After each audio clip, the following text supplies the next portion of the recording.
আমার এক বন্ধুর কাছে কিছু টাকা পাই, কিন্তু কয়েক মাস হলো ও ফোন ধরে না। তাই ওর বাবার নম্বরে ফোন দিয়ে বললাম, আমি আপনার ছেলেকে প্রচন্ড ভালোবাসি, আমি ওকে বিয়ে করতে চাই। ফোনের ওপাশ থেকে শুনলাম, নাউজুবিল্লাহ আস্তাগফিরুল্লাহ, ওই ছেলে তোর ঘরে কি বাব্বাই নাই? তুই পুলা হয়ে পুলাকে কিভাবে ভালোবাসিস? আমি তখন বললাম, দেখেন যুগ বদলাইছে, এখন আর ছেলে মেয়ের মধ্যে ভালোবাসা সীমাবদ্ধ নাই।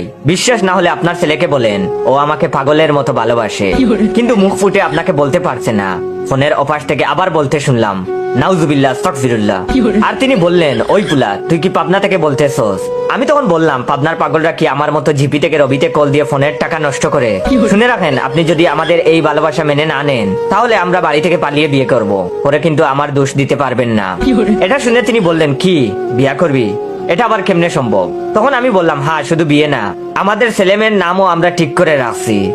ছেলে হলে নাম রাখবো আক্কাস, আর মেয়ে হলে জাক্কাস। তখন তিনি বললেন, তোর কি লজ্জা বলতে কিচ্ছু নাই? ছেলে হয়ে আবার ছেলেকে ভালোবাসে কিভাবে? আর তুই কি কোনোদিন শুনছস নেগেটিভ আর নেগেটিভ বা পজিটিভ বা তার পজিটিভ মিলে কাজ হয়? বেদ্যপ পুলা। তখন আমি বললাম, কেন আপনি বীজগণিত করেন নাই? মাইনাসে মাইনাসে প্লাস হয়, আপনি কি এটা জানেন না? তখন তিনি বললেন, বেদ্যপ পুলা, তোর আব্বার নাম্বার দে, তোর আব্বার কাছে যদি বিচার না দিছি।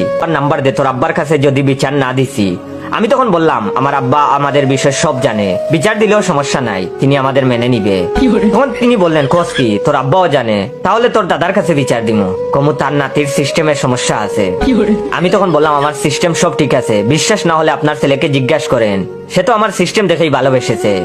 এবার ফোনের অপাশ থেকে দপাস করে কিছু পড়ে যাওয়ার শব্দ শুনে ফোন রেখে দিলাম, আর বন্ধুর ফোনের অপেক্ষা করতে লাগলাম। একটু পরেই বন্ধুর ফোন। আমাকে বলছে, ওই শালা, তুই আমার আব্বারে কি কইছস? আমি তখন বললাম, বেশি কিচ্ছু বলি নাই, সামান্য কিছু কইছি। কেন, কি হয়েছে? তখন সে বলল, আব্বা মাথা গুইড়া পইড়া গেছে। আমি তখন বললাম, খোঁজ কি? এখন তো তেমন কিছু বলি নাই। তখন সে বলল, মিথ্যা কথা বলবি না, আমি চেক করছি, তুই আব্বার সাথে পাক্কা 8 মিনিট কথা কইছস। আমি তখন বললাম, হ বন্ধু, তোমার কাছে যে টাকা পাই সেইটার জন্য তোমার আব্বাকে কল দিছিলাম, তুমি তো ফোন রিসিভ করো না, তাই তোমার আব্বার কাছে টাকা চাইলাম। তখন সে বলল, তোর বিকাশ নাম্বার দে, আমি এখন টাকা দিতাছি। আমি তখন বললাম, টাকা নেওয়ার সময় মনে আসিল না, এই নাম্বার থেকে বিকাশ করে দিছিলাম। আর শুন, 500 টাকা বেশি করে দিস, প্রেমিকার সাথে ডেটিং আছে। তখন সে বলল, পারমু না, আমার কাছে টাকা নাই।